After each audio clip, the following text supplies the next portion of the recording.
ရနာတောင်ကြီးရွာတွင်စင်ရဲသောလေသမားမိသားစုတစုဟာအသက်ရှင်ရပ်တည်ဖို့ရုန်းကန်နေရတယ်။မိဘတွေဟာလေကွဲထဲမှာမရေမတွက်နိုင်အောင်အလူလောက်ကြပေမဲ့စင်ရဲမှုထဲမှာပဲရှိနေစေဖြစ်တယ်။သူတို့ရဲ့တူဒီသောတားဖြစ်သူလင်းထက်ဟာ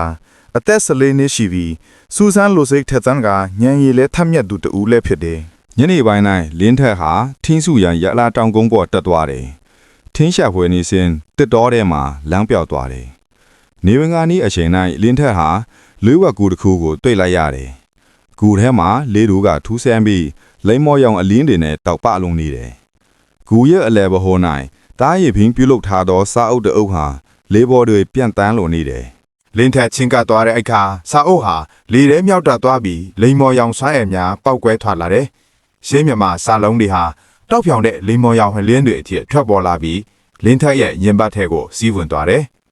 လင်းထက်ဟာမခံမရနိုင်အောင်ခံစားရပြီးမြေပြင်ပေါ်လဲကျသွားတယ်။နိုးလာတဲ့အခါတုံလို့ခြောက်ချားဖြစ်ခါကူကနေထွက်ပြီးအိမ်တို့ပြန်လာခဲ့ပြီးသူ့ရဲ့တွေ့ရှိချက်ကိုလှုပ်ဝတ်ထားခဲ့တယ်။ 6နှစ်ကြာပြီးနောက်ကမ္ဘာတဝန်းကိုကူးစက်ပြန့်နှံ့တဲ့ကပေးယောဂတစ်ခုကြောင့်သူ့ရဲ့မိဘတွေနာမကျန်းဖြစ်ပြီးသေဆုံးသွားကြတယ်။သူ့မိဘရဲ့ကုသင်ချိုင်းပေးမှရပ်ပြီးလင်းထက်သည်ဝမ်းနဲ့ကြည်ကွဲနေတော့လေထူးဆန်းသောစာအုပ်ကြောင့်အောက်မေ့တရိယာကသူ့ရဲ့စိတ်များမှာပြန်လဲတက်ကြွလာခဲ့တယ်